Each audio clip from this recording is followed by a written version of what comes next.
Les doy la bienvenida a todos y todas las participantes que nos han venido acompañando en este séptimo Congreso Internacional de Gastronomía de la Universidad del Caribe, Gastronomía con Ciencia. Les doy la bienvenida a nuestra mesa de investigación. Tengo el gusto de presentarles a las y los ponentes que han dirigido sus esfuerzos por investigar las actividades derivadas a la gastronomía desde distintos enfoques. En esta ocasión nos acompañan el maestro Ricardo Herrera Torres, la maestra en Ciencias María de la Concepción Calvo Carrillo, de la Universidad Anáhuac, México, Campo Sur, la doctora en Ciencias Sociales Georgina Campos Mora y el maestro en Historia José María Navarro Méndez, de la Universidad Autónoma de Sinaloa. La tecnóloga en Gestión Turística y Hotelera, Mayra Andrea Rivero Pinto, y el docente catedrático Rubén Darío Sosa Álvarez de la Universidad del Magdalena, Santa Marta, Colombia. Y por último, la maestra en Administración Damayanti Estolano Cristerna, doctora en Finanzas, Mauro Felipe Berumen Calderón. Doctora en Dirección y Mercadotecnia, Angélica Selene Sterling, de la Universidad del Caribe, Cancún. A continuación, describiré brevemente la dinámica con la que llevaremos a cabo la mesa. Cada ponente dispondrá de 15 minutos para darnos a conocer los resultados de su investigación. Invito a participar a la audiencia con preguntas a nuestros y nuestros ponentes a través del chat. Al finalizar todas las presentaciones, contaremos con un espacio de 20 minutos para preguntas y respuestas. La dinámica será en rondas, de tal manera que cada expositor tendrá la oportunidad de contestar una pregunta por cada ronda hasta que el tiempo se agote o no existan más preguntas. Les recuerdo a la audiencia que pueden participar con preguntas a nuestros y nuestras ponentes a través del chat. Con esto invito al primer ponente, el maestro Ricardo Herrera Torres, de la Universidad de Anáhuac, México, Campo Sur, con el tema 4 estilos para disfrutar un plato, el estilismo culinario después del 2020.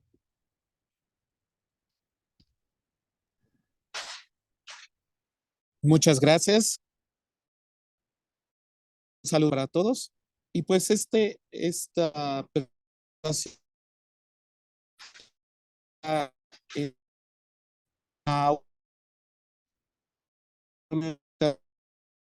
muy bella, tiene ciencia. Entonces, bueno, de acuerdo con la AE, la definición de estilismo se entiende como la actividad profesional que ocupa una tendencia artística y de imagen. La palabra culinario o culinaria es de esto como pertenece a tu cual.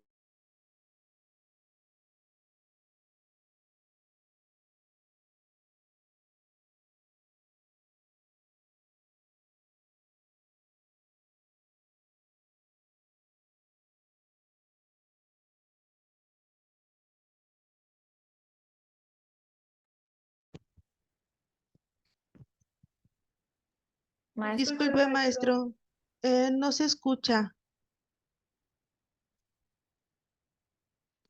Creo que podría yo, no sé si me escucho mejor, podría yo, Yo creo que ¿sí? sí, yo creo que sí, perdón. Ok, entonces, ¿cuál es la dinámica? ¿Iniciamos? Sí, Ok, entonces, doctora Natalie, ¿me da usted la entrada, por favor? Sí, una disculpa. Pero aquí Entro yo, Ricardo. sí, a ver un momentito.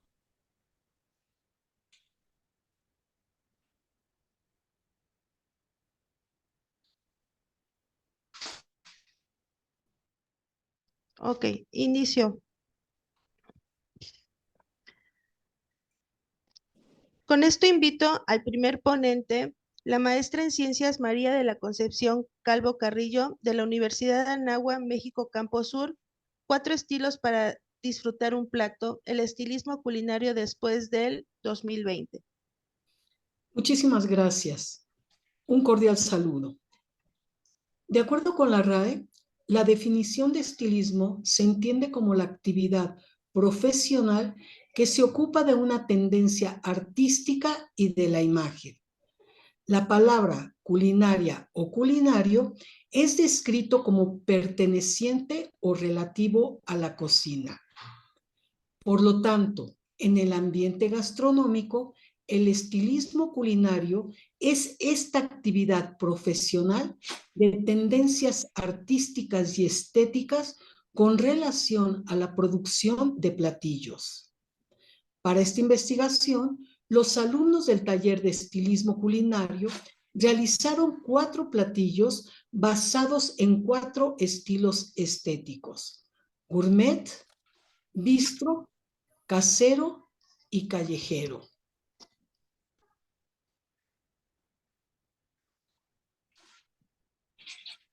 Vamos a hablar del nivel gourmet.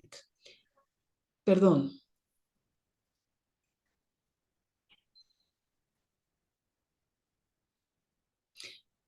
Gourmet es el nivel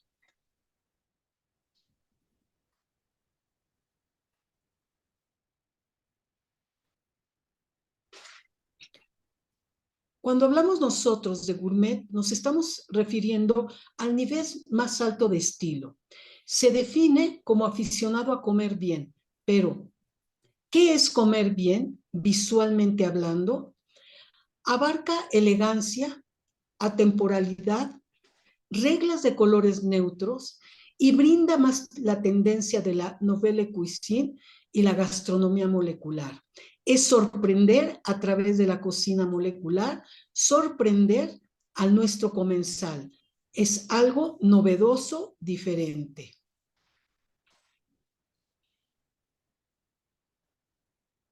Las porciones son pequeñas, se realizan espumas, caviares y la sutileza de sabores son logrados con técnicas como el sous vide y la esferificación.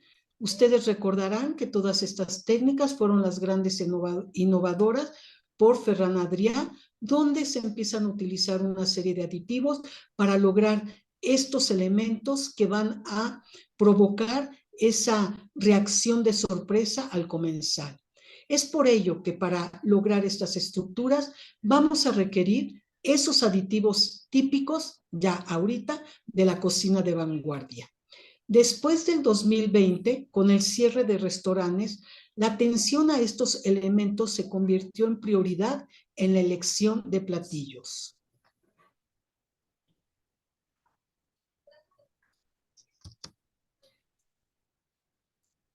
Científicamente hablando, se presentan en el nivel Bristow platos con menores técnicas de la cocina de vanguardia. Es decir, se va controlando el uso de aditivos y no olvidemos que son del tipo de grado alimenticio, pero se utilizan ingredientes de alta calidad separados por contenedores que van a conservar las temperaturas adecuadas de presentación de acuerdo en la mayoría de las ocasiones, o al menos para México, de acuerdo a las normas de higiene, la 251 o la NOM 605.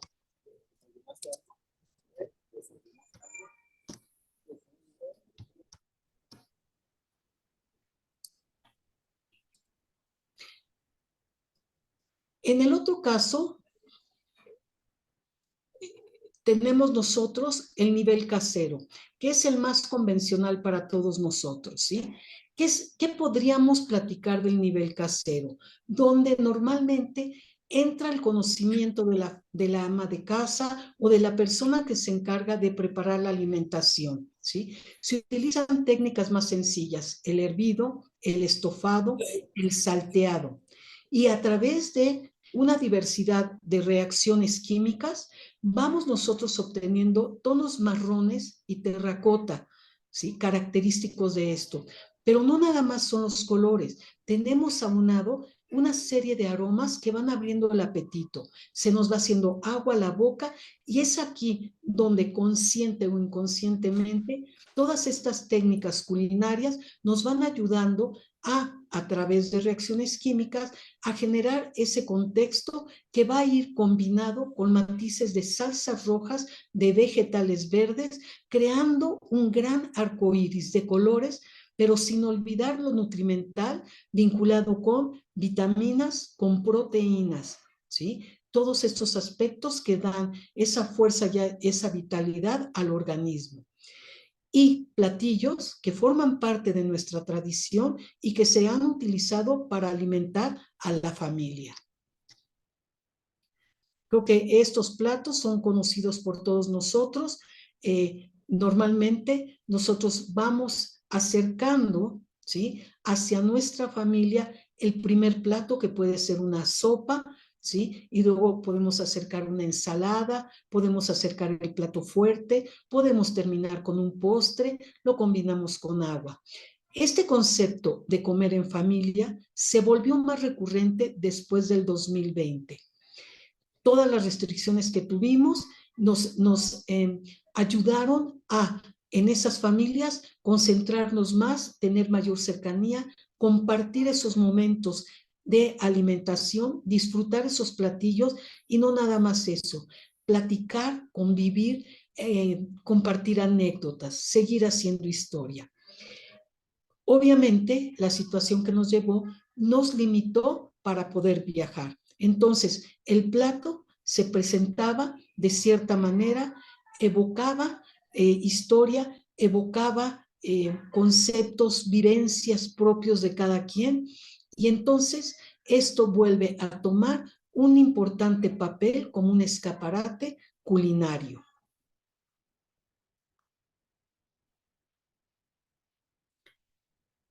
Tenemos el nivel callejero. Este también es muy conocido en todos los países, ¿sí? Desde luego, México no está exento de este, y quienes han tenido la oportunidad de estar en cualquiera de nuestras ciudades saben que en ocasiones, a nivel de puestos externos, callejeros, como le llamamos nosotros, tenemos una gran variedad de platillos propios de la región, como podría ser en la Ciudad de México, lo que es un tamal dentro de un bolillo que se conoce como guajolotas. La importancia de todo esto es la portabilidad y el colorido.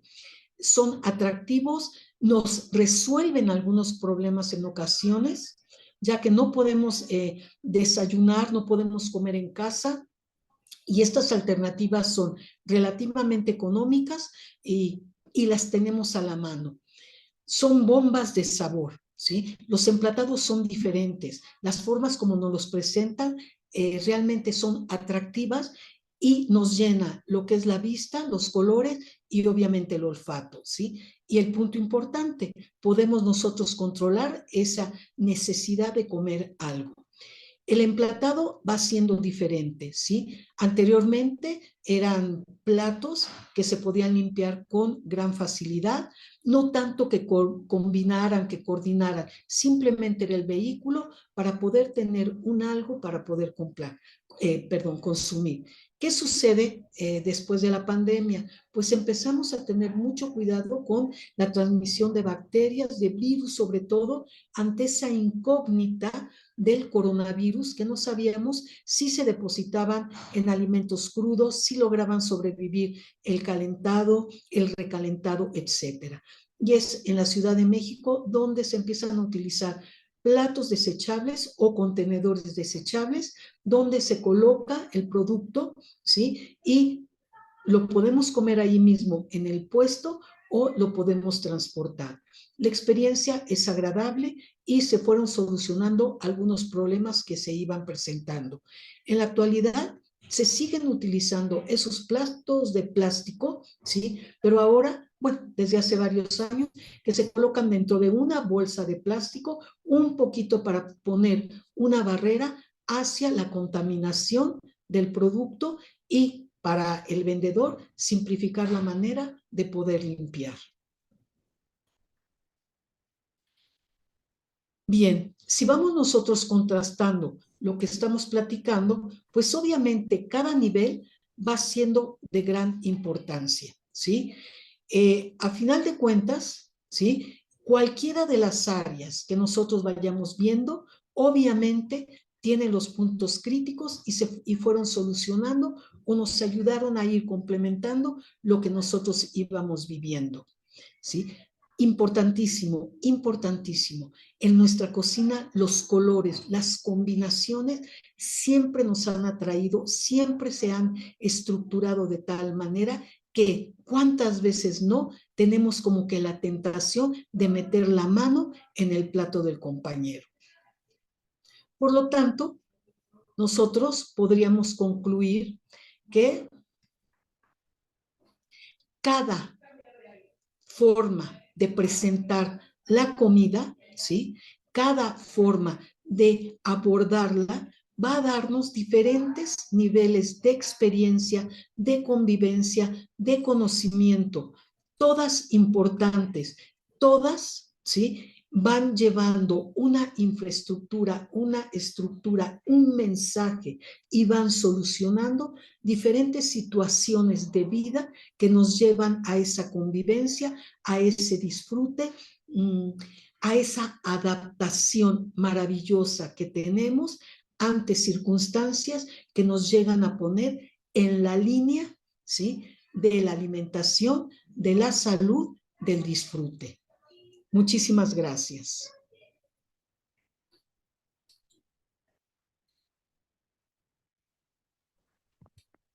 Muchas gracias. Se me hizo muy interesante. Muchas gracias, maestra. Esta parte de la importancia de la producción de los platillos partiendo desde el estilismo que tiene la gastronomía.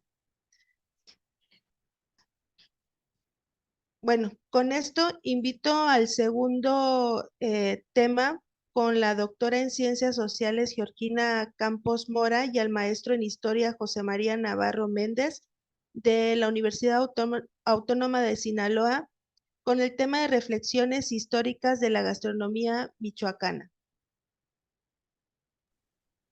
Muy buenas tardes, les agradecemos esta oportunidad para presentar unas reflexiones, ideas que hemos tenido y hemos podido ir matizando a lo largo de varios años, eh, sobre todo en estudios en la región de Michoacán. Debido a nuestra formación como historiadores y la doctora en ciencias sociales, eh, hemos ido platicando a lo largo de estos años cómo se ve la gastronomía local de Michoacán, cómo se ha ido transformando a través de las políticas turísticas del gobierno del estado y cómo estas mismas han ido transformando o enfatizando la construcción de un discurso que nosotros hemos definido como anacrónico a la hora de venderlo al turismo, ¿no? En este sentido, pues vamos, ¿qué engloba la cocina michoacana? Generalmente se pretende o se establece como un elemento eh, tradicional, ¿sí? Y nosotros lo entrecomillamos, ahorita eh, amplío en ese sentido, para fortalecer, ¿sí? El mercado turístico de la entidad y brindar al comensal, ¿no? Una, eh, un show, un teatro a la hora de comer, ¿no?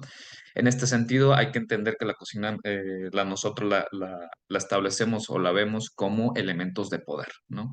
Una mezcla interesante, sí, son colores, olores, sabores, como exponía en la mesa anterior, pero que también se establece y se liga a ideas políticas, económicas, religiosas, filosóficas, a la hora de decir qué se come, cómo se come, dónde se come, y en este sentido, hablamos de un sincretismo, de un hibridismo cultural derivado de choque de las culturas, la cultura prehispánica establecida en este continente, así como el intercambio, ¿no? A través del proceso de la conquista, a través del proceso de comercio con el Medio Oriente, con Asia, ¿sí? Y con otras, con la cultura africana, con la cultura europea que va a dar un particular sentido a la gastronomía de todo el país, ¿no? Y del continente, ¿no? La identidad culinaria a la que iremos refiriendo en las siguientes líneas es una identificación que se lleva de lo cotidiano, ¿sí? Al mundo mercantil, al mundo turístico, para poder desarrollar todo este gran enramado que se llama cultura, cocina tradicional michoacana, ¿no? Un poquito de Michoacán. Todos estos son elementos del patrimonio cultural inmaterial, ¿no? Y del material, que es en este caso la ciudad de Morelia, la biosfera de la mariposa monarca, patrimonio natural, el Día de Muertos, la pirecua, los voladores de Tarímbaro y su cocina. Bueno, nosotros aplicamos las enseñanzas de Eric Hobsbawm. En este sentido, pues, se trata de una tradición que se inventa a través del fomento histórico o con una justificación histórica, ¿no? Nos ligamos al primer precepto que establece Hobsbawm, la tradición inventada, la tradición, toda tradición es inventada, pertenece a estos tres puntos. El A, que es el que nos interesa, es las que establecen o simbolizan cohesión social o pertenencia a un grupo, ya sean comunidades reales o artificiales, ¿no? También la tradición establece legitimación a instituciones, estatus e ideas. En este sentido, la cocina va a cohesionar un grupo, en este caso los purépechas, y en un segundo término al estado, a la identidad estatal, y va a legitimar, ¿sí?, a una institución, en este caso el orden de gobierno. Vamos a ver ligaciones o uniones entre gobierno, entre actores turísticos y actores culturales. Eh, También entendemos el término de hibridismo cultural como elemento de sincretismo, de combinación, de adaptaciones, ¿no?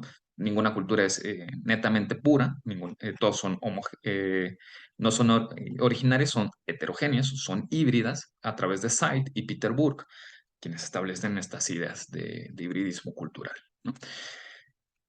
Y vamos a encontrar en la cocina michoacana muchos hibridismos, ¿no? Más allá que la tradicional cocina michoacana, son hibridismos construidos a partir de las adaptaciones que van a hacer. No es casualidad que encontramos cazuela podrida o ya podrida aquí en Michoacán y en España, no es casualidad, ¿no?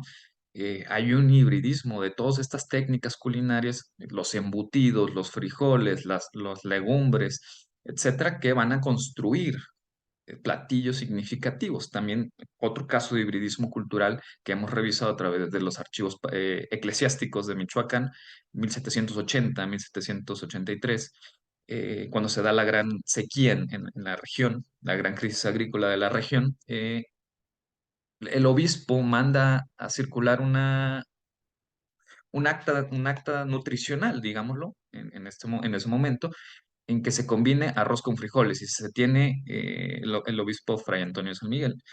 Y si se tiene carne, pues se le ponga carne, creando la morisqueta. Dos elementos completamente traídos, completamente híbridos, combinados en un platillo que va a representar estas ideas de mezcla, colores, olores y sabores, ¿no? Bien, en todo este panorama que nosotros establecemos como cocina tradicional, entre comillas, viene de un derivado, ¿no? Esta línea cronológica histórica que se va a establecer un discurso. 2001, los encuentros de gastronomía en Puebla, el intento por la cocina tradicional michoacana, los primeros intentos que los actores de gobierno van a establecer un discurso. Se da la declaración y se genera todos estos festivales gastronómicos que van a estar en boca de todos para construir un escenario idóneo, ¿no?, en toda esta cocina. Se da la declaratoria, muchos restaurantes o pequeños restaurantes que son parte de la declaratoria tienen este nombramiento, el certificado, y parece ser que entre más certificaciones tengan por parte del orden de gobierno, por parte de las instituciones dominantes del poder, son mejores restaurantes tradicionales, ¿sí? Hay que reflexionar. Este 2020 se cumplieron los 10 años de la declaratoria y se dieron una serie de celebraciones bienvenidas, pero que no iban más allá de la reflexión, que no generaban una reflexión crítica en todo esto de la comida.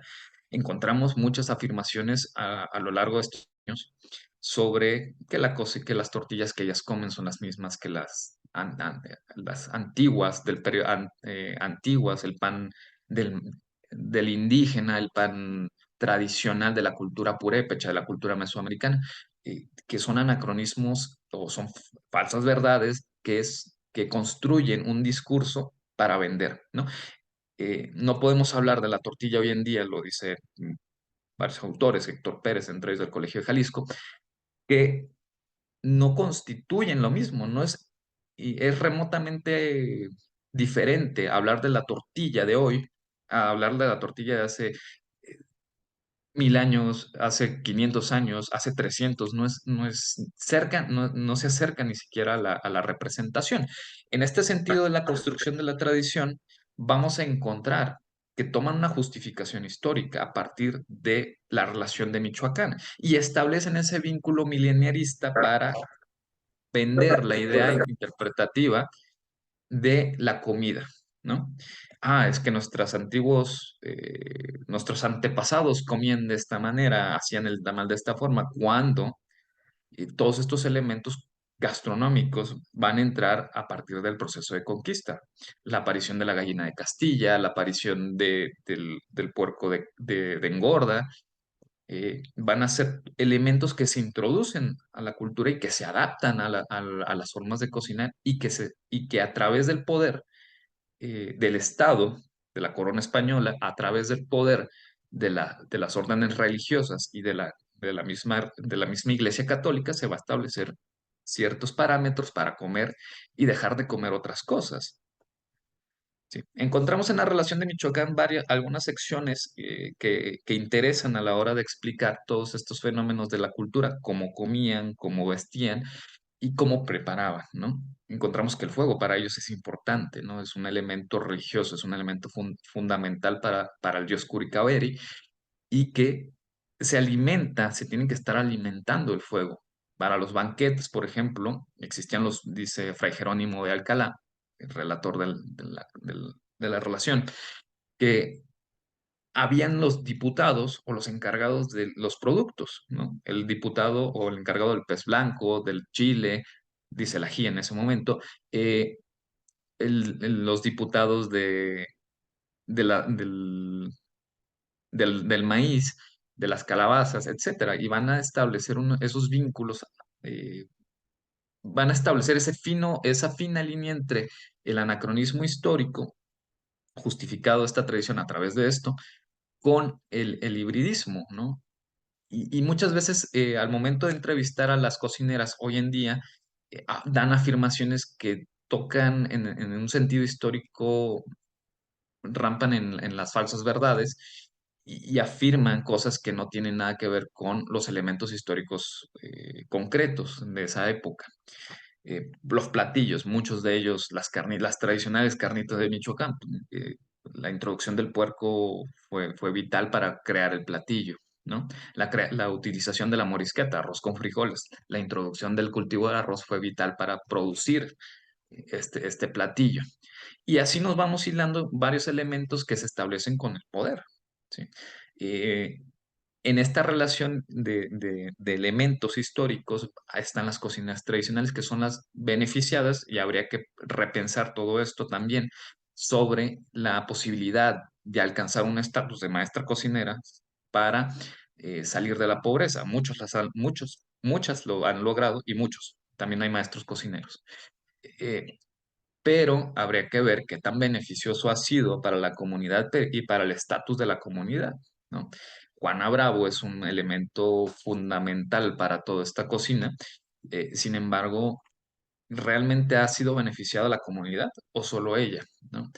Son discursos y análisis del poder que se tienen que repensar a la hora de estudiar todo este entramado de la cocina y el significado que se les dan a todos estos elementos de las motivaciones personales de estos individuos, ¿no? Los reconocimientos que da el gobierno del estado de Michoacán, son otro de los elementos que se tiene que reflexionar a lo largo de estos 20 años que han llevado, perdón, 10 años que han llevado la gastronomía, el reconocimiento, el encuentro de las cocineras, las prácticas culinarias. Muchas de ellas, por ejemplo, utilizan el gas, han dejado de usar el carbón, elementos de higiene se han utilizado, se han presentado como maneras de dirigir y guiar el consumo, la propia venta, ¿no? Y aplican elementos de la otredad, observar al otro, ver cómo lo hacen ellas, ver cómo van ataviadas, ver cómo se peinan, ver, ay, usan el limón o no usan el limón.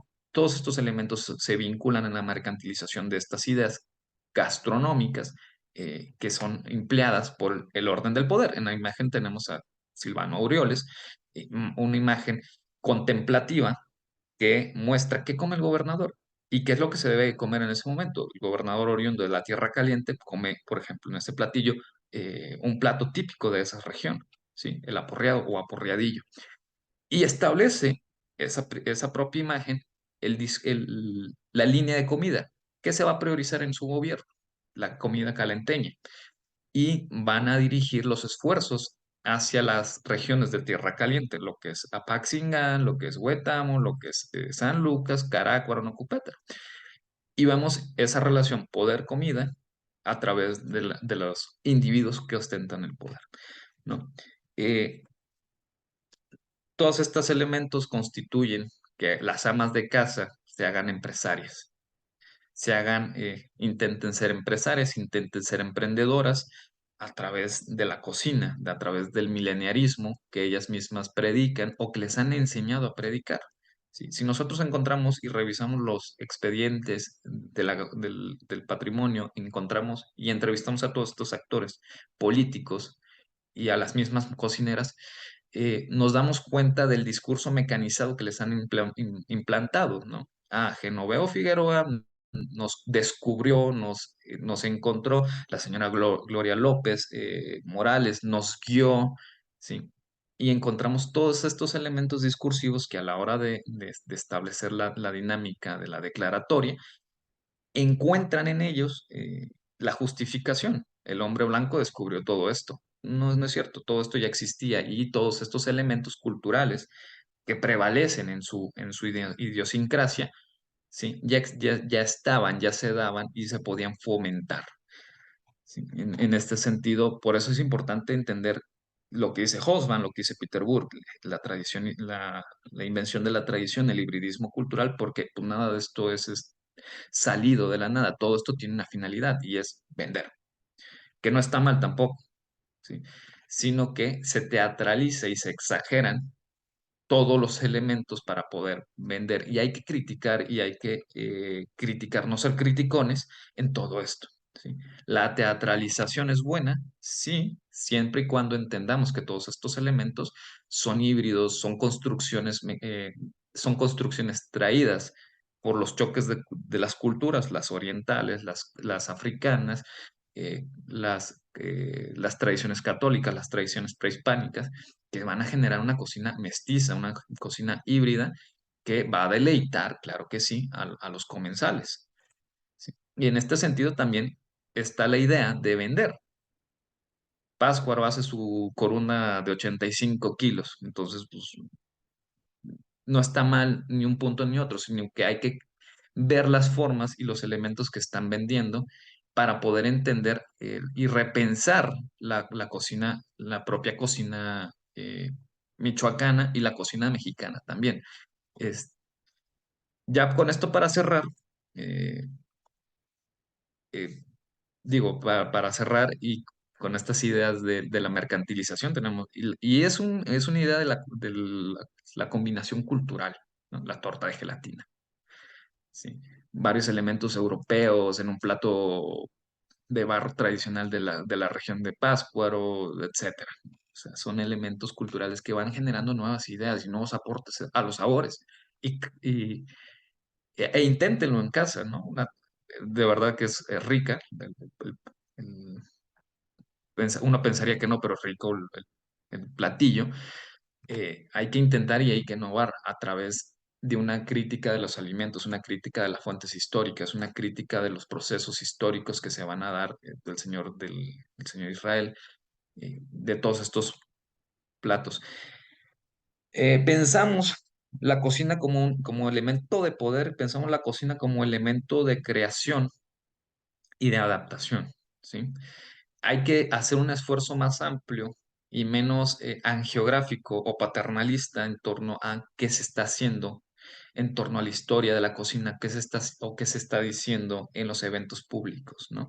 Nos hablan del tradicional mezcal, que es otra de las líneas de investigación pendientes, cuando el producto el elemento del destilado no existía en las comunidades, el destilado como lo se hacía en Europa, no se conocía hasta que se trae la técnica, los elementos técnicos, se empieza a producir, ¿sí?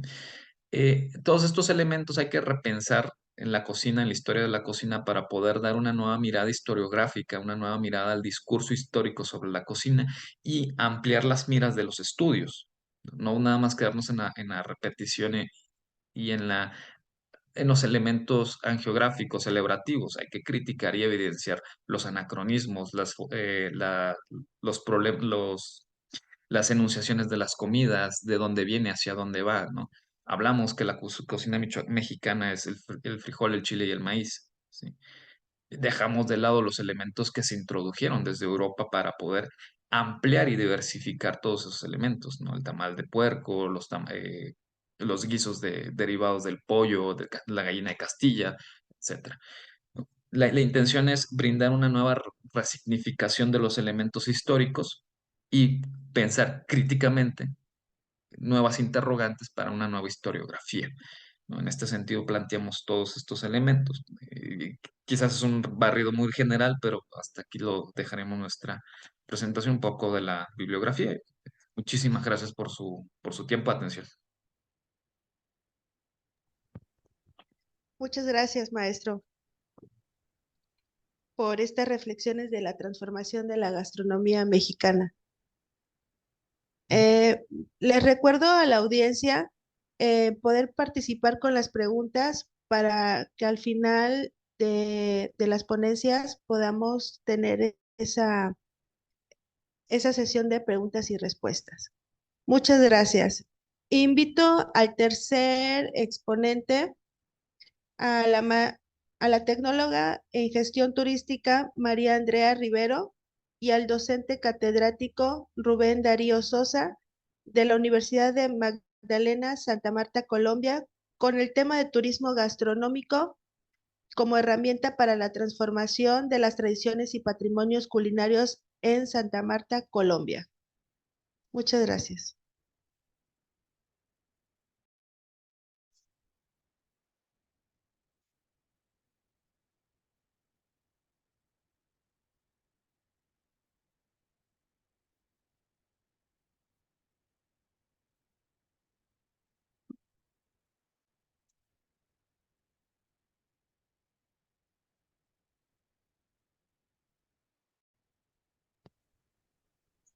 Adelante, por favor.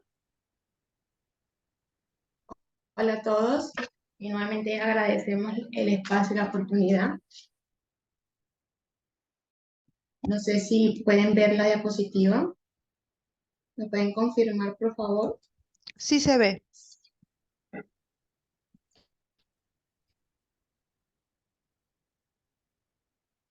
En esto, bueno, en este lado no nos permite ir avanzando, creo que ya, bueno.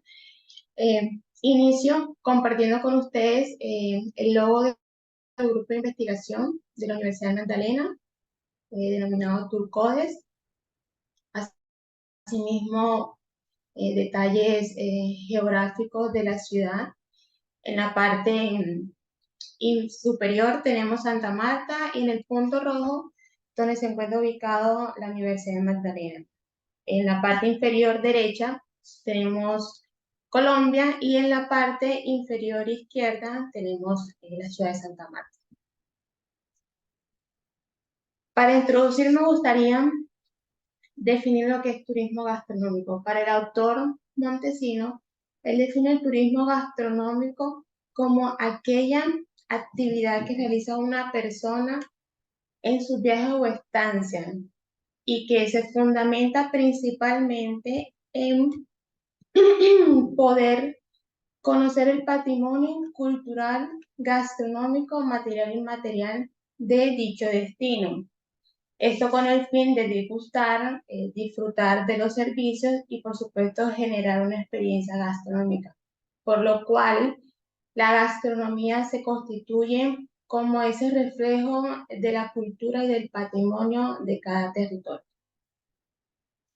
Asimismo, en el desarrollo de la gastronomía o del turismo gastronómico intervienen elementos de importancia y esto se constituye como esa cadena de valor, lo cual implica el proceso de producción, recolección y transformación de la materia, es decir, que va más allá que un plato.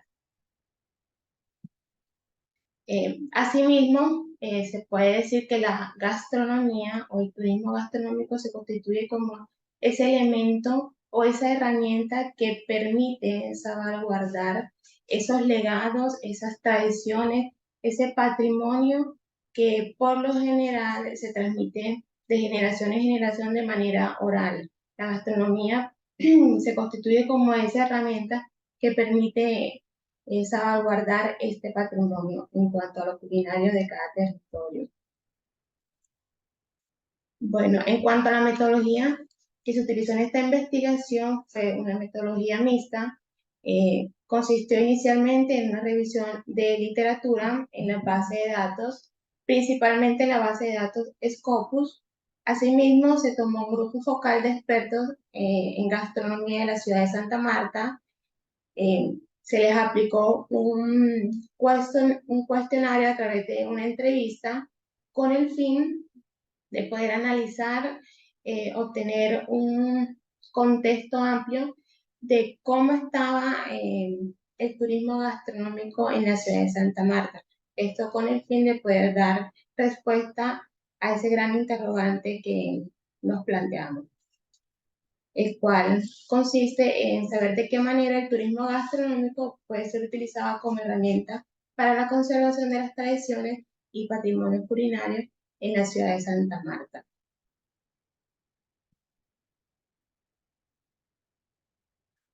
La denominación de origen es una herramienta muy efectiva que han utilizado distintas poblaciones en el mundo, con la cual han logrado cimentar su patrimonio para lograr atraer la atención de muchos nichos de mercado. Ejemplos tenemos en España con los quesos, el vino de La Rioja, de las regiones de Castilla, en Francia, la región de Champán, Coñac, en México el chile habanero y a nivel local el café de la Sierra Nevada. No estamos muy lejos que también el cacao entre dentro de esta denominación, que ha sido atención de los hermanos Seller Can Roca, quienes ya tienen este producto del cacao en su país. Esta denominación de origen, pues, se relaciona con las características específicas, propias, únicas, que lo hacen diferente, así ese mismo producto exista en otras latitudes del mundo, como el caso del atún, puede haberlo en el norte de España, como puede haberlo en Cuba, como puede haberlo acá en Santa Marta, en las playas. Pero sus preparaciones, su forma de presentación, las características propias lo hacen autóctono de esa zona. Por eso ese sello contribuye a legitimizar y a validar la exclusividad de ese producto en ese territorio y por lo tanto se transforma en un atractivo local. Las rutas son itinerarios que entrelazan no solamente destinos, sino productos y atracciones, incluso no solamente gastronómicas, sino paisajísticas, y están relacionadas con los servicios relacionados a la gastronomía local. Lo más importante es el beneficio que obtienen las comunidades en las cuales se van desarrollando estas rutas por el efecto en cascada que conocemos del turismo, y en este caso del turismo gastronómico, pues ayudan también a esos alimentos que son propios, son locales, y cada uno de esas poblaciones dentro de esa ruta pues va ofreciendo lo que le es más propio, más conocido, más autóctono, sea un frito, sea una bebida, sea un amasijo. En esta área está también muy por considerarse la denominada Ruta Macondo, que hace relación a uno de los escritos del Nobel García Márquez, en donde se van haciendo los recorridos desde Santa Marta, Ciénaga, Fundación, hasta llegar a Aracataca, donde ocurre todo ese realismo mágico que es tan conocido en el mundo. En el caso de los mercados, pues para todos es muy conocido que el turista al llegar a un lugar prácticamente trata de involucrarse con la comunidad, y un punto de reunión muy especial realmente son los mercados, las plazas de mercados como la de San Miguel en Madrid o la Boquería en Barcelona. En Colombia muy famosa la de Palo Quemado, y también en Santa Marta la recién puesta en funcionamiento de la Plaza de Pescados y Mariscos, donde no solamente están ese tipo de alimentos frescos, sino también un lugar, un espacio para su preparación con recetas tradicionales. Entonces, este punto de encuentro pues es entre la tradición y la diversidad, y lo que se busca pues es ofrecer una experiencia gastronómica diferente a los viajeros. Bueno, entre los resultados tenemos que Santa Marta posee una gran variedad gastronómica. Esto resultado de la influencia indígena, africana y española que se encuentra en nuestra ciudad, por lo cual tenemos diversidad de técnicas, de preparaciones, de texturas, de productos. A esto le sumamos el hecho que Santa Marta se encuentra cercano a la Sierra Nevada de Santa Marta, lo cual permite que la variedad en sus pisos térmicos genere una variedad de productos que favorecen nuestra gastronomía, por lo cual encontramos desde mariscos, pescados, variedad de fritos, dulces típicos, resultado precisamente de esa variedad gastronómica que permite el tenerlas a la Sierra Nevada de Santa Marta tan cerca de nosotros. Por otro lado, en el turismo gastronómico, en desarrollar este turismo, intervienen tres elementos fundamentales que son la parte social, la parte económica y la parte cultural. El turismo gastronómico, al ser desarrollado, permite que las comunidades tengan esa pasión por sus territorios, lo cual los conlleva o los lleva a tener la importancia de cultivar, de generar ese desarrollo rural que tanto se requiere. Y esto permite que estos mismos agricultores generen emprendimientos. Un ejemplo de esto tenemos el corozo. El corozo es una fruta representativa de nuestra ciudad, y a raíz de este producto se generan emprendimientos alrededor del vino de corozo y el helado de corozo, lo cual genera un dinamismo en cuanto a la economía rural. Por otra parte, entre los resultados, se encontró que en Santa Marta la oferta turística se encuentra centralizada. Es decir, en Santa Marta mayormente se conoce o se promociona el turismo de sol y playa y el turismo de naturaleza. Esto lo que ocasiona es que estos destinos rebosen en cuanto a su capacidad de carga, y a términos de años, pues obviamente estos se van afectados, por lo cual el turismo gastronómico propiciaría tener un nuevo nicho de mercado y por lo tanto acceder a esa nueva oferta turística en nuestra ciudad, si se desarrolla ampliamente. En cuanto a las conclusiones, tenemos inicialmente que en Santa Marta, tanto el sector privado como el sector público viene adelantando actividades con el fin de visibilizar la gastronomía, fomentar ese conocimiento de la gastronomía local. Un ejemplo de esto es la alcaldía de Santa Marta, poniendo en marcha toda esta adecuación de la plaza de mercado, donde pueden encontrar tantos productos locales como restaurantes que promocionen la gastronomía local y que va de la mano con el producto local, fomentando el mostrar los platos típicos en un mismo lugar.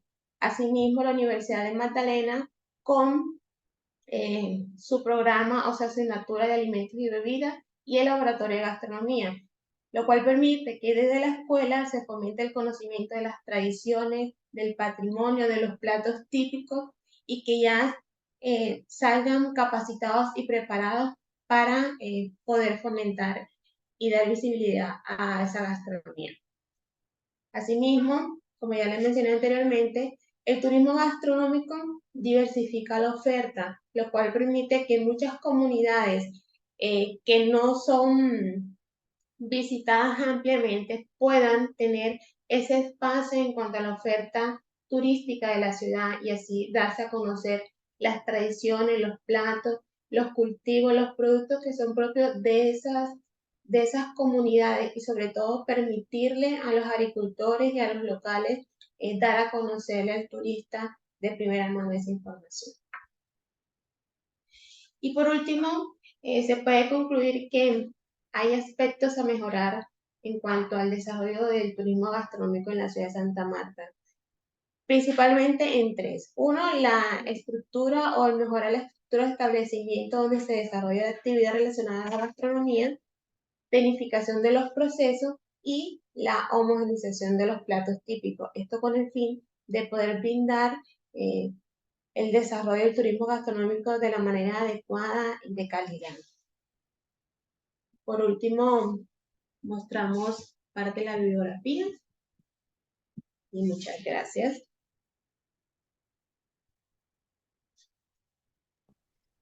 Muchas gracias por su presentación. Muy interesante por esta parte de darnos a conocer sobre las rutas gastronómicas o la gastronomía de Santa Marta, Colombia.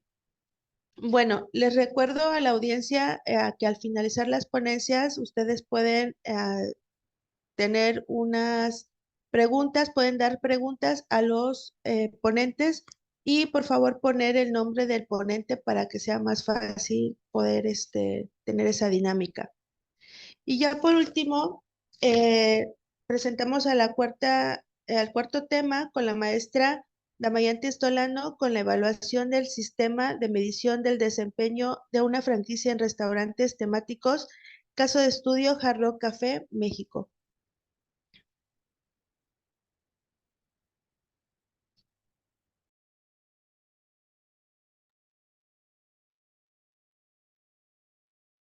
Ok, me dicen si me escucho y si se ve la presentación. Sí se escucha, todo bien. Muchas gracias. Bueno, empecemos con esto que ya como dijo Natalie, nuestro tema hoy es la evaluación del sistema de medición del desempeño en restaurante temático con el caso Hard Rock Café México. Quisimos aquí presentar nuestras imágenes porque como solo a mí me ven en pantalla, hace ratito vieron a la doctora Angélica, pues también el doctor Berimén es de hecho el que impulsó esta investigación, ¿no? Nuestro cuerpo académico, por si nos quieren contactar luego, pues ahí tienen nuestra información. ¿Cómo vamos a desarrollar esta ponencia? En nuestro marco referencial voy a abordar de manera general la temática que investigamos para poder analizar mejor al caso, el objetivo, por supuesto, de la investigación, la metodología que seguimos, parte de los resultados obtenidos, algunas conclusiones y pues la referencia. Sobre todo voy a destacar las referencias que nosotros ya tenemos y que hemos ido desarrollando a lo largo del tiempo y que abonaron muchísimo a lograr lo que presento aquí, que en realidad va a estar como producto en un capítulo del libro, ¿no? Bueno, en el caso del marco referencial, pues están los dos temas, ¿no? El sistema de medición del desempeño, como sabemos que en esta temática de los sistemas de medición, la herramienta principal en la medición son estos, los sistemas, ¿no? Y que el beneficio de utilizarlos para la medición es que van a permitir que la organización pueda establecer una relación estrecha entre su estrategia, su desempeño y los procesos de medición. ¿Okay? Entonces, para que esto se traduzca en valor prácticamente, pues debe medir el desempeño y también que la organización esté dispuesta precisamente a difundir esta cultura y a que esta cultura permee dentro de la práctica, dentro de las prácticas de la organización, ¿no? Entonces, si nos enfocamos en qué pretende o cuál es el objetivo de un sistema de medición del desempeño, pues este debe funcionar como un termostato, ¿no? En todos los niveles de la organización y pues siempre va a estar buscando cuestionar sus estándares y cómo es que se relacionan las estrategias con todo lo que se lleva a cabo dentro de la organización. Es decir, no hacer solo por hacer, sino que contribuya al logro de esas metas u objetivos estratégicos. ¿Okay? Bueno, otra parte fundamental que quisimos plasmar aquí, sobre todo porque una de las etapas que vamos a analizar con estos resultados es la que estamos resaltando ahí, la evaluación o la auditoría, ¿no? Dependiendo de la ocasión en la que se hace. Sabemos que un sistema de medición del desempeño, para que se mantenga, pues tiene que constar de estas 6 etapas principales. Vamos desde la evaluación, diseño, construcción, implementación, operación y actualización. Sabemos que todas estas derivarían en otras acciones más, pero lo que aquí nos pareció interesante es que pues en muchas organizaciones en el ciclo de vida se enfocan más en el diseño de nuevos indicadores de gestión y a lo mejor no ponen mucha atención en la evaluación o la auditoría, ¿no? Por eso nos pareció interesante hacerlo con la información que nos proporcionaba el caso Hard Rock Café. Por tanto, si nos vamos a enfocar en este caso para la auditoría y la evaluación, pues debemos de reconocer el alcance de la medición del desempeño, auditar o evaluar individualmente los indicadores de gestión y auditar o evaluar el sistema de medición de desempeños o los grupos de indicadores que de ellos se derivan, ¿no? Entonces, sí tuvimos presente para efectos de hacer la evaluación del sistema de medición, pues estas 3 características que debe guardar la etapa de evaluación y auditoría. Como ya les había mostrado, la otra, vamos a decir, la otra parte de nuestro marco de referencia, pues fueron los restaurantes temáticos, ¿no? Y en el caso de los restaurantes temáticos, aquí pues supongo que si les mencionamos la marca Hard Rock Café, podrían imaginarse que estos restaurantes, por el concepto o el tipo que son, pues prácticamente atraen a un cliente para que viva una experiencia única sobre un tema en particular. Sabemos que Hard Rock Café pues lo lleva en su nombre con el rock and roll y esa experiencia pues tiene que ser vivida no solo en el consumo de los alimentos, ¿no? Sino también siempre van acompañados de un espacio de compra de souvenirs que es parte de lo que también van a ver en los resultados dentro del diagrama de flujo que les vamos a mostrar. El éxito de los restaurantes temáticos de esta marca, pues prácticamente fue lograr introducir la experiencia como parte de sus operaciones y que esa experiencia fuera única pues ha sido la base, o que sea única, mejor dicho, ha sido la base de su estrategia, ¿no? Ahí les quisimos regalar la misión, no solo de Hard Rock Café, sino lo que se convirtió en la misión de Hard Rock International como parte del grupo corporativo, para que vean que desde ahí vamos a decir, se deriva la estrategia, ¿no? Ahora sí, el objetivo de esta investigación en particular, pues fue eso, evaluar el funcionamiento de la medición del desempeño en una franquicia de restaurantes temáticos, utilizando como base los requerimientos que debe cumplir un sistema de medición del desempeño en el ciclo de vida de evaluación o auditoría, ¿no? Recuerden que son más etapas, nosotros nos vamos a concentrar en esta solamente. ¿Qué hicimos para lograr esto? Llevamos a cabo la metodología que fue de enfoque cualitativo. Nuestro estudio de caso, como ya lo mencioné, fue Hard Rock Café, aunque por ahí se me pasó mencionar por qué la importancia de un restaurante temático y más de esta marca, ¿no? Los números que registramos en aquel momento para un restaurante temático en volúmenes de ingreso superaban los 17 millones de dólares anuales y en promedio obtienen ingresos anuales alrededor de 4 millones de dólares. Eso hablando de dinero, ¿no? Y también algo a destacar dentro de su proceso de venta es que el 50% de sus ingresos a través de la venta de souvenirs pues viene de sus tiendas, ¿no? Entonces, con la marca Hard Rock Café pues fue seleccionada como caso de estudio porque ya durante 4 décadas había sido la marca más representativa de restaurantes temáticos a nivel mundial. Y la franquicia de México llegó a contar hasta con 8 restaurantes, alcanzando ingresos superiores de 97 millones de dólares. Entonces eso no lo hace menor y sobre todo también porque tuvimos acceso a la información. Las fuentes de información, pues sí, tuvimos que analizar documentos y registros de archivo del Hard Rock Café. Las técnicas de recolección, pues prácticamente pues había que observar procesos, funciones, actividades. Por lo tanto, utilizamos la observación directa y la observación de los participantes e instalaciones. El instrumento, vamos a decir, más básico fue lista de verificación para organizar nuestra información y luego poder ir a campo a ver qué se está cumpliendo, qué no. Y por supuesto, para el enfoque cualitativo, pues las pruebas de validez aquí aplicaron la triangulación, la cadena de evidencias y orientadas hacia la construcción. Bueno, aquí les plasmo las 4 etapas, es como voy a presentar los resultados, con el fin de que entendamos un poquito mejor, aunque la explicación es breve. Ya si les interesa podrán consultarlo en el extenso del capítulo.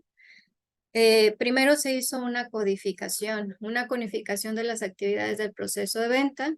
Luego se identificaron en el sistema de medición del desempeño los indicadores de gestión que en ese momento utilizaba el restaurante temático.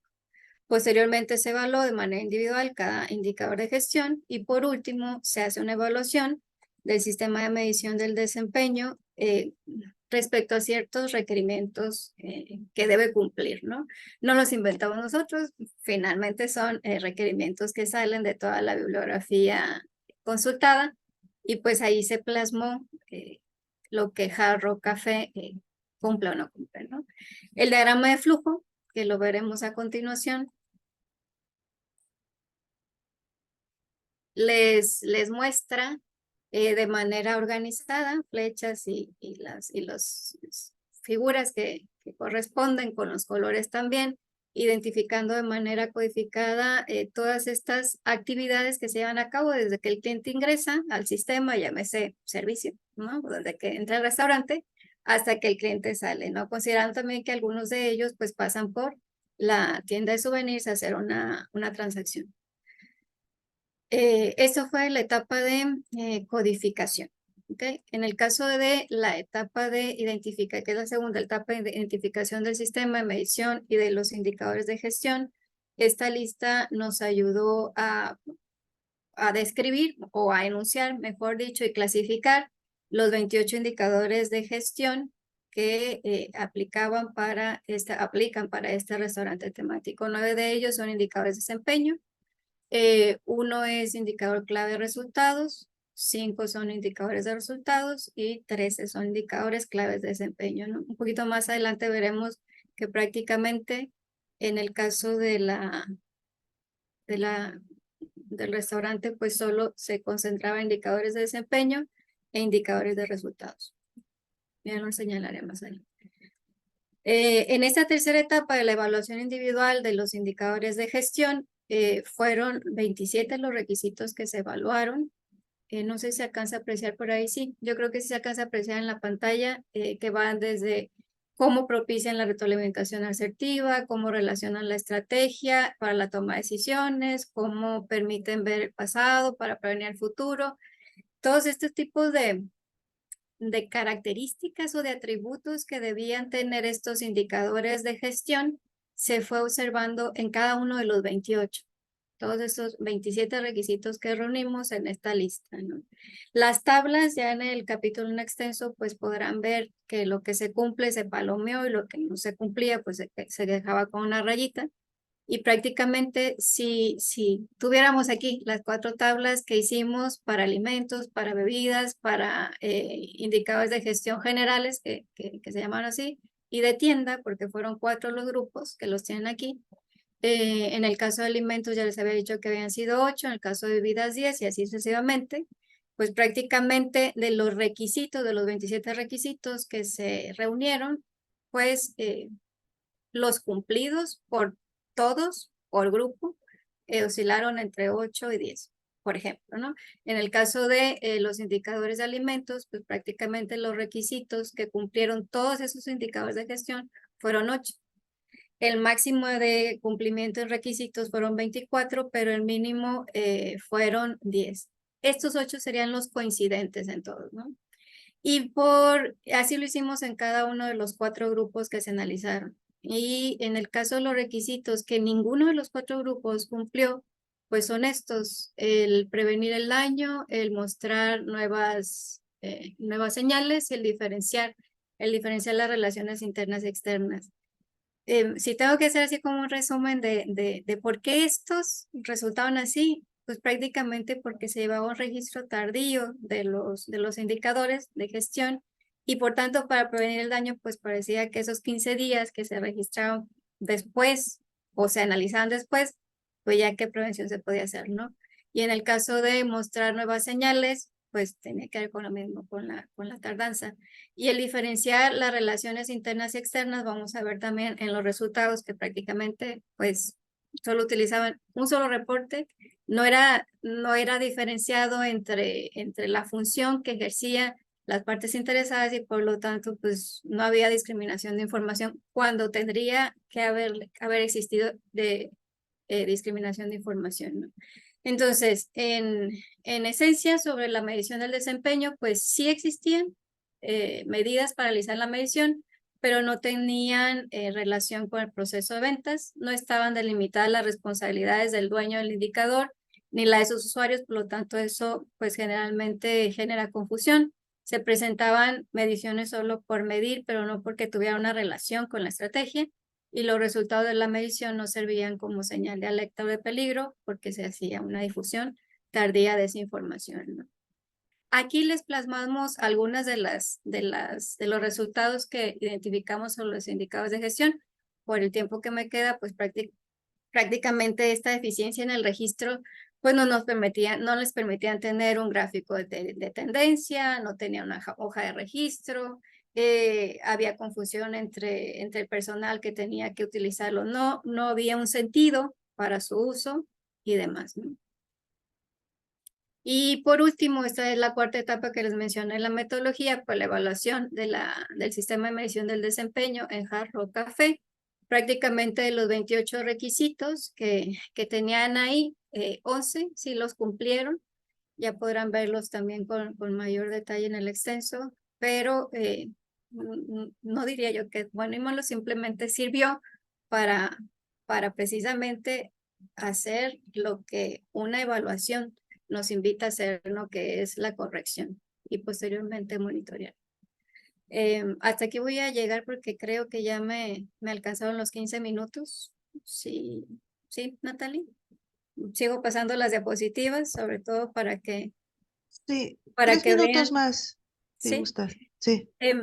Bueno, aquí sí les voy a dejar en pantalla las referencias que también nos sirvieron para llegar a este punto, de mostrarles solo la etapa de evaluación de un restaurante temático que es Hard Rock Café. Hay todo un libro sobre la evolución de los sistemas de medición del desempeño que integramos hace ya algún tiempo y que puedan leer mucho más información propuesta por nosotros, ¿no? Muchísimas gracias.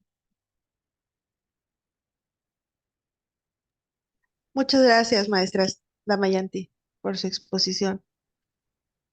Bueno, ya iniciamos con la sesión de preguntas y respuestas. Les recuerdo que a la audiencia que pueden participar con preguntas a nuestros y nuestras participantes a través del chat. Les pido por favor que antes de su pregunta escriban el nombre de él o la ponente para canalizarlos correctamente.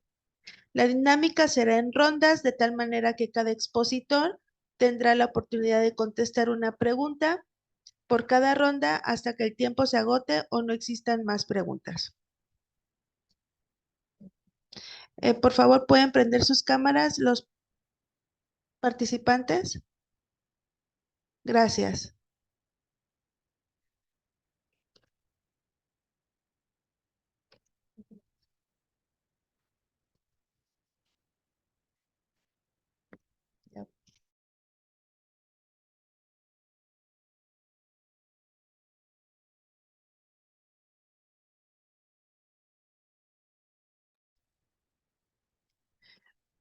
Inicio con la maestra María Concepción.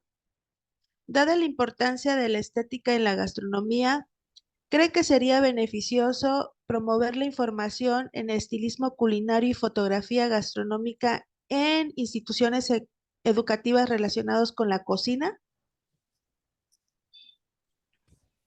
Maestra Connie, aquí Ricardo, estoy. si gustas contestar, por favor.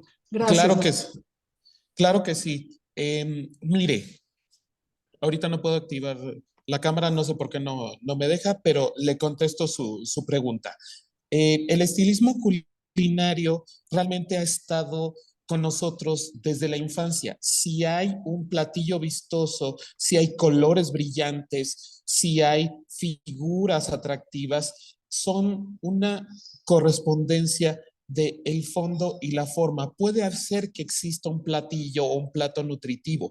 Sin embargo, si no es vistoso, si no es bello a la vista, no va a ser de todo del agrado de la persona. Entonces, somos una cultura muy visual. Últimamente hemos sido cada vez más visuales debido a lo ocurrido en el 2020. Por lo tanto, yo creo que sí es importante y sí es necesario que el estilismo sea enseñado, al igual que en las clases de arte y en las clases de ciencias, como parte de nuestro día a día, de nuestro ser, de nuestro porvenir como formadores y como seres formados de la ciencia, del arte y la tecnología. Muchísimas gracias. A continuación, la siguiente pregunta para el maestro José María y la doctora Georgina. ¿Desde cuándo se han observado los indicios de hibridismo cultural? Hola, ¿qué tal? Interesante pregunta.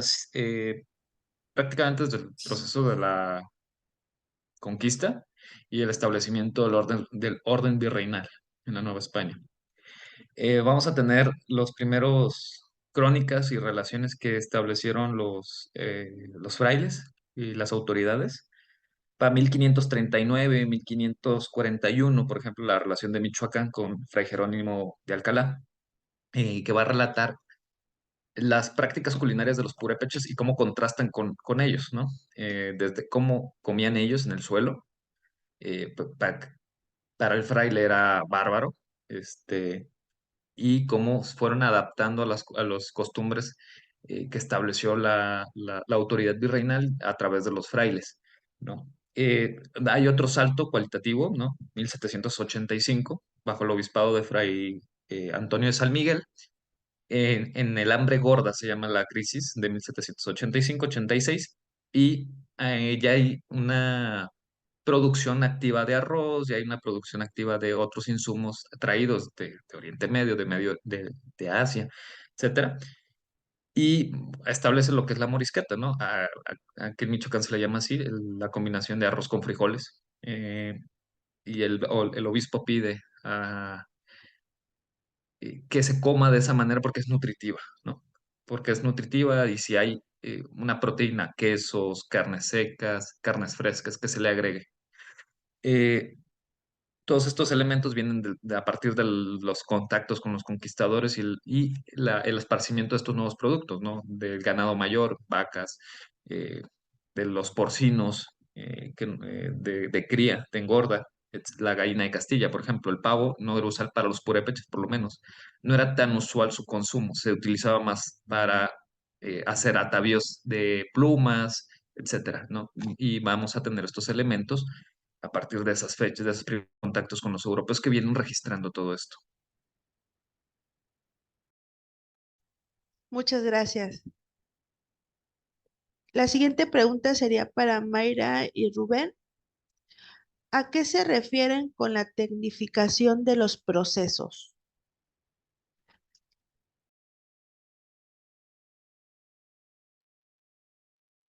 Efectivamente, pues de un lado se refiere a que es necesario que esas recetas tradicionales que queremos poner a disposición de los turistas que visiten la región, pues estén reguladas de alguna forma, sigan algún parámetro regular que efectivamente por más interpretación que quiera hacer un chef, pues igual eh, se identifique como que hace referencia a esa receta tradicional. De otro lado, pues también se refiere a la producción en el campo, también a la forma en cómo ha sido cultivado ese producto, cómo, en qué tierras, las condiciones del clima, del agua, cómo se recolecta, cómo se procesa y llega hasta el consumidor.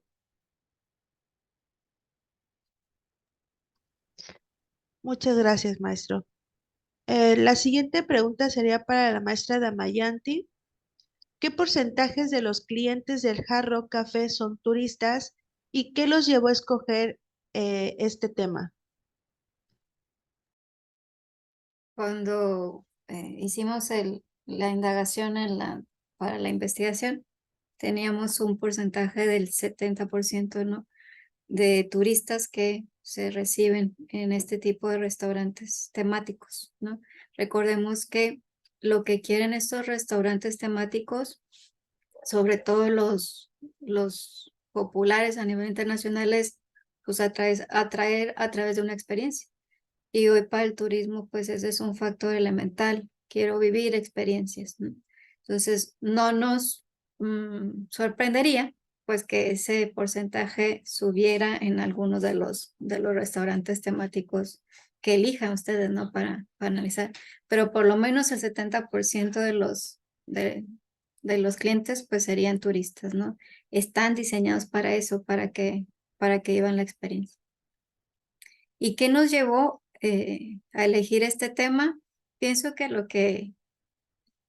lo que muchos investigadores nos atrae, ¿no? Por un lado, el tema de la medición dentro de la gran área de gestión, y por otro lado, el acceso a la información del restaurante temático, del caso Hard Rock Café. O sea, el hecho de tener acceso a tanta información para poder de manera minuciosa, nosotros consideramos que lo hicimos de manera minuciosa, el evaluar su sistema de medición de desempeño, pues facilita mucho el llegar a conclusiones más acertadas y que puedan precisamente servir para otros restaurantes, ¿no?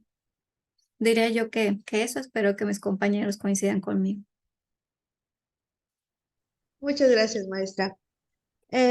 Continuamos con la segunda ronda. Sería para la maestra María Concepción y el maestro Ricardo. Considerando las tendencias actuales del estilismo culinario, ¿hay alguna iniciativa legislativa que podría respaldar para apoyar el desarrollo y la promoción de los distintos estilos culinarios, desde gourmet hasta callejero, como parte de la identidad gastronómica local? Maestra Connie, usted o yo, como guste. Puede ser tú, Ricardo, gracias. Ok, ok. Actualmente, una iniciativa legislativa no, de que yo tenga conocimiento no existe. Los estilos finalmente se basan en las necesidades de lo que el pueblo tiene al comer. Es decir, si hay un estilo gourmet, bueno, normalmente se van desarrollando en los restaurantes de alta gama. Si es un estilo bistro, se utiliza en restaurantes de un poco de menor grado a nivel económico. Creo que se basa más bien en lo que la sociedad va necesitando. Finalmente, con el casero y el callejero, lo que quieren o lo que se necesita es portabilidad y ese sentido de hacerlo, de hacer un plato que se acerque más hacia uno como ser humano y como persona o como familia, que es en el caso del casero. Legislativamente hablando, no, porque es algo muy, es algo muy propio. Cada uno de los restaurantes puede llegar a crear un platillo y subir uno de los ingredientes, que puede ser lo vimos en la presentación, un chile que se puede tomar como de un origen humilde, puede llevarse a hacerse gastronomía molecular y convertirse en algo totalmente gourmet. Al contrario, se puede tomar un platillo como la trufa y bajarlo y me refiero a bajarlo porque es al nivel callejero. Incluso podremos llegar a ver tacos de trufa, no lo sabemos. Hay cuestiones interesantes que hay. Creo que si se llegara a legislar, perdería un poco el encanto, perdería un poco la plasticidad, la flexibilidad que el ingrediente tiene para adaptarlo a cada uno de los niveles de lo que la sociedad requiere. Yo, y si nos preguntaran, y no sé si la maestra Conista está de acuerdo conmigo, creo que si se legislara, comenzaría a perder la magia que tiene.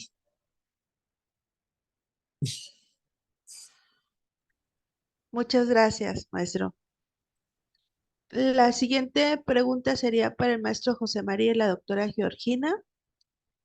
¿Cómo puede el gobierno local apoyar y promover la auténtica diversidad culinaria de Michoacán, reconociendo y respaldando las influencias culturales que han contribuido a su rica gastronomía a lo largo de la historia?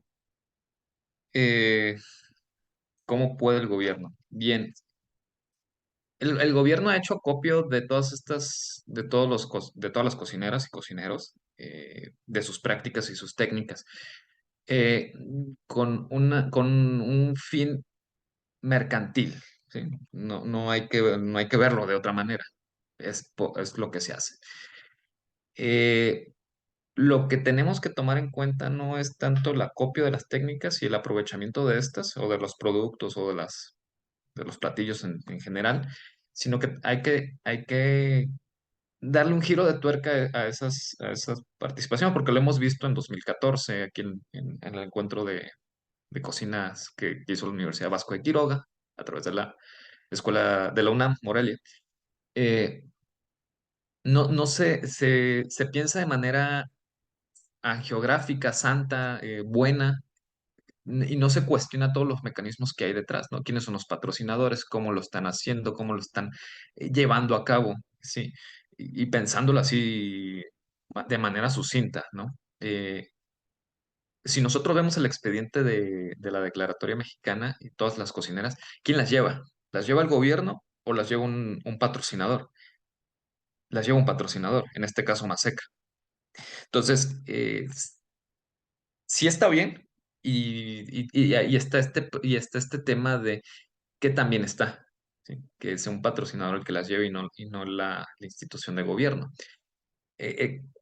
Dice Héctor Pérez, si no me equivoco, del Colegio de Jalisco, cuando se patrimonializa el producto deja de ser tradicional o patrimonio, deja lo propio y se vuelve universal, ¿sí? Se le quita y, y afronta ese problema, el producto. El gobierno hace acopio y hace uso, sí lo hace, pero hay que darle un giro de tuerca a las interpretaciones. No digo que esté mal, muchos se han beneficiado de eso, muchas mujeres han salido de la pobreza de eso y muchas familias, sino que hay que darle un giro de tuerca y criticar más, ser más crítico y menos criticón en torno a todo esto.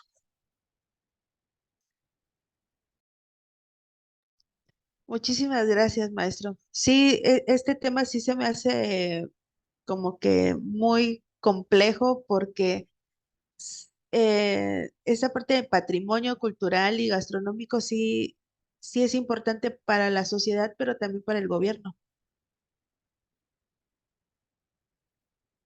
Continuamos con la siguiente pregunta para Mayra y Rubén.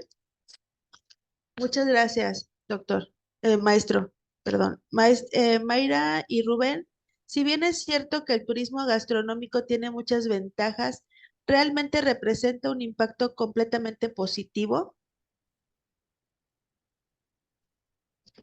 Sí, por supuesto, el turismo gastronómico eh, es de gran importancia y por lo cual si en Santa Marta ese turismo gastronómico tuviera esa gran visibilidad y esa conservación y el fomento de las tradiciones y los procesos que se generan a través de los platos típicos, pues podrían y influyen en la parte social, en la parte económica, en la parte cultural de las comunidades. Entonces, sí genera ese impacto que se requiere para que la oferta turística en general eh, cobre mayor relevancia y le dé mayor visibilidad a las culturas, a las tradiciones, a las comunidades que están procurando mantener ese legado que vienen de sus abuelas, de sus antepasados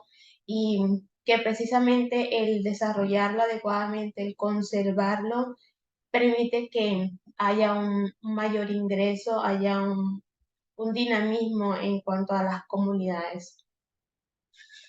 Para complementar un poco, efectivamente se conoce a través de estudios el comportamiento del turista que tiene como motivación principal o secundaria la gastronomía, que al igual que el caso de los avituristas, ellos tienen un mayor gasto en el lugar donde deciden disfrutar de los platos típicos y eso pues repercute en la comunidad. Además, tienen mayor tendencia a regresar a esos lugares donde disfrutaron de esas comidas especiales porque se ponen en juego todos los sentidos, ¿cierto? La vista, el oído, el olfato, todo está al momento de disfrutar de un alimento. Es diferente cuando uno visita un lugar y le parece muy atractivo determinada fuente, un edificio o algo y prácticamente la vista es la que hace que recuerdes ese atractivo paisajístico, pero recordar un alimento, muchas veces simplemente estamos leyendo la carta y estamos viendo qué ingredientes y leemos la palabra crujiente y ya como que nada más eso nos abre el apetito y así. Entonces, el turismo gastronómico tiene esa capacidad de poder generar unos efectos muy especiales sobre la economía local y transformarla. Muchísimas gracias, maestro. Continuamos con la siguiente pregunta. La maestra Damayanti. El ¿Hay alguna empresa que busque el objetivo de tener nuevas experiencias, pero con temática mexicana? Aunque yo sepa. Es que em, no sé si, creo que una de las compañeras ponentes me preguntó eso. Vamos, en un restaurante, no sé si solo ella está pensando en la cocina, en la alimentación de México, pero si un restaurante temático lo que busca es atraer turistas para que vivan una experiencia fuera de su lugar, pues prácticamente creo que la cocina mexicana no sería el atractivo, sino esa experiencia que envuelve al menú. Mi respuesta ahí sería, no lo conozco. No conozco algo que eh, temáticamente hablando promueva a ese nivel, ya sea a nivel nacional o internacional, la experiencia mexicana, ¿no?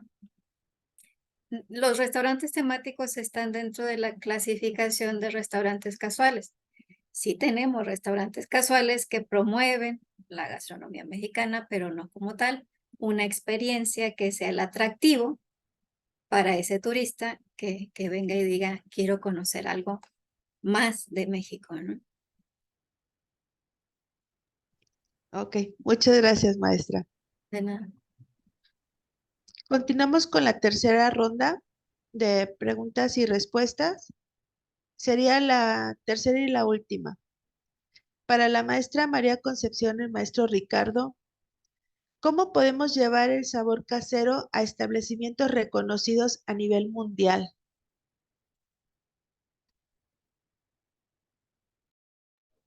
Bueno, esa pregunta lo podemos responder de la siguiente manera. Dentro de la presentación que presentó la maestra Connie, hay una parte que menciona dentro del nivel casero acerca de los colores terrosos. Entonces, si las porciones en restaurantes de alta gama deben de ser de menor porción, deben de hacerse de una mejor manera, yo creo que de la forma es utilizando los colores, primero los colores terracota, y esos colores terracota me dan sabores también terrosos. No estoy hablando únicamente del color, sino de un sabor terroso, un sabor al epazote, un sabor al perejil, a las hierbas, esos sabores de tierra, los sabores de los vegetales, eh, como, como el poro, los vegetales muy de tierra, la papa, pero la papa un poco más procesada de la manera que se sienta ese sabor terroso, finalmente ese sabor de casa. Eh, si yo lo pudiera decir de esta manera, hay una visión muy clara, codificada del ser humano, que esos tonos, esos colores y esos sabores me hablan de casa. Entonces, esa sería la manera. Y además los emplatados. Si el emplatado lo estamos poniendo en madera, si lo estamos poniendo en piedra, por ejemplo, las presentaciones como la imagen que vimos en la presentación, hay una de un molcajete. Entonces, eso me lleva a casero o incluso a callejero, dependiendo de la forma que está. Esa sería la manera en poder llevar a restaurantes de alta gama, que se viera un poco más el llegar a los hogares. Y hago la referencia de la película de Ratatouille, cuando Antonego prueba ese ratatouille y se va directamente a la casa, a su casa de cuando él era niño. Los tonos son en sepia, los tonos son cafés, son marrones. Entonces, esa sería la manera, irse hacia esos colores y hacia esos sabores. Muchas gracias, maestro. Continuamos con la siguiente pregunta para el maestro José María y la doctora Georgina. ¿El hibridismo cultural se relaciona de alguna manera con la fusión de alimentos que ocurrió durante la conquista? ¿Y qué podemos tomar la fusión de alimentos con los procesos indígenas como representante de la cocina mexicana o debemos hacer diferencia entre ellos? Eh, bueno, sí, surge todo esto de este choque de culturas, ¿no? Todo este hibridismo que se da a lo largo del proceso virreinal es importante, ¿no? La conexión con con la cultura africana, con la cultura, con las Nao de Filipinas, con las Nao de China. Sí es importante, eh, porque parte de eso, parte de todos estos elementos tradicionales. Eh, por ejemplo, ¿no? Y recordando un poquito las clases de historia del proceso de la conquista. El sincretismo, este hibridismo que estudia Peter Burke y que estudia Said, se da no solo en lo religioso, sino que se da a través del contacto continuo de todas estas culturas, ¿no? Las comunidades africanas que llegan esclavizadas a México se combinan porque se promovió el mestizaje por parte de la corona española y dan no solo nuevas familias, todas estas líneas de mestizaje que se dan, las castas, sino que también los platillos. Y vamos a tener una representación culinaria sorprendentemente difundida en todo este proceso, ¿no? Eh, Hablando de la utilización de los ingredientes indígenas, por ahí hay los quelites, la utilización de todas estas hierbas, el epazote, los hongos de monte, etcétera, eh, no, se van a combinar con elementos gastronómicos, otra vez, adaptados, atraídos, la manteca de puerco, ¿no? Que normalmente utilizan las comunidades indígenas, o que utilizan de manera más regular que el resto de las comunidades. Eh, pues se da un hibridismo, tiene ese sabor, lo decía el compañero Ricardo, tiene ese sabor terroso, tiene ese sabor a frito, que es lo que busca la gente, con todas estas combinaciones culturales que se están dando a lo largo del proceso histórico. Y no sé si, espero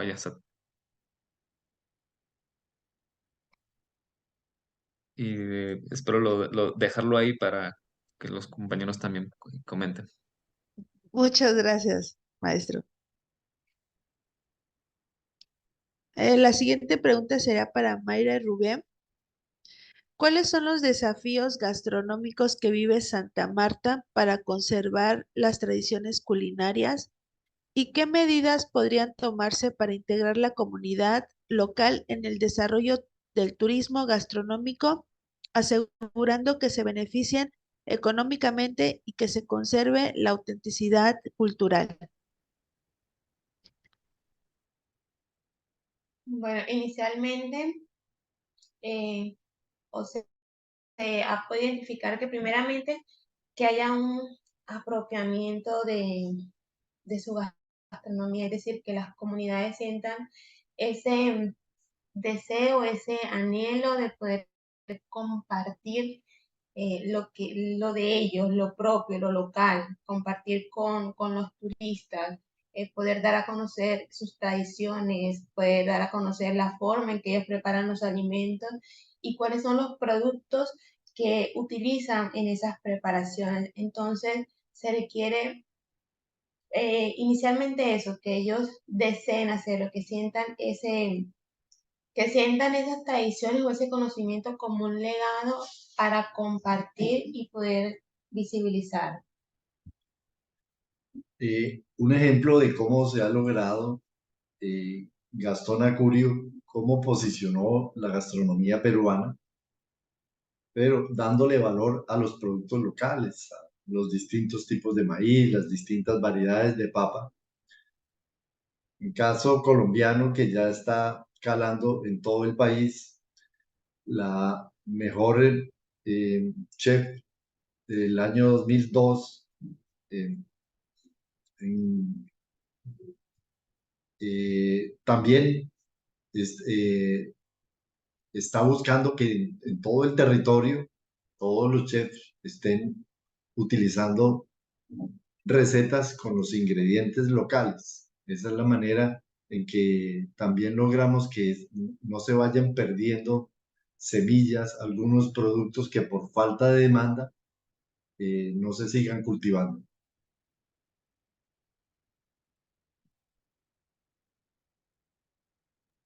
Muchísimas gracias. Y por último, para la maestra Damayanti, ¿el sistema de evaluación del desempeño puede aplicarse para las escuelas públicas a nivel primaria? Supongo que sí. Supongo que en México se hace, pero parcialmente una evaluación al desempeño. Puede estar orientado al docente, al aprendizaje del estudiante. Lo que sí no creo que tengamos es un sistema de medición del desempeño integral, ¿no? Si hablamos de educación básica, finalmente es un sistema que, bueno, aunque las escuelas privadas son en mucha proporción en nuestro país, pienso que lo hacen parcialmente. Hay referencias de casos en educación superior, ¿no? Algunas universidades han analizado de qué manera, por ejemplo, un Balance Scorecard se puede aplicar dentro de su sistema de medición del desempeño. Lo que sí veo es que en la educación superior se orienta muchísimo a la investigación, aunque sé que es una función sustantiva, pero no hay mucho que evidencie en el sentido del aprendizaje o la formación del egresado, ¿no? Sí hay casos donde se han aplicado sistemas de medición del desempeño en la educación superior. No tengo conocimiento y creo que no lo hay, un sistema de medición del desempeño en el caso de la educación básica en nuestro país. También por ahí he leído que en Latinoamérica pues hay referentes, pero como conjunto de países, ¿no? En Latinoamérica, no tanto en nuestro país, y no en educación básica, lamentablemente. No es fácil implementar un sistema de medición del desempeño. Puede ser que tengamos hoy partes, hablando de la educación básica, puede ser que tengamos partes. Tendríamos que empezar precisamente por la auditoría, que es el momento, en la primera ocasión que hacemos, ¿qué tenemos? ¿No? Sería bueno, ¿no? Revisar esa etapa del sistema. ¿Qué tenemos? ¿Qué indicadores? ¿Qué marcos de qué puntos de referencia? Y demás, ¿no? Organizar todo eso que hay. Y a partir de ese diagnóstico que se haga, pues prácticamente ir armando lo que establece un sistema de medición del desempeño. Espero haber contestado la pregunta. Sí, muchas gracias. Gracias.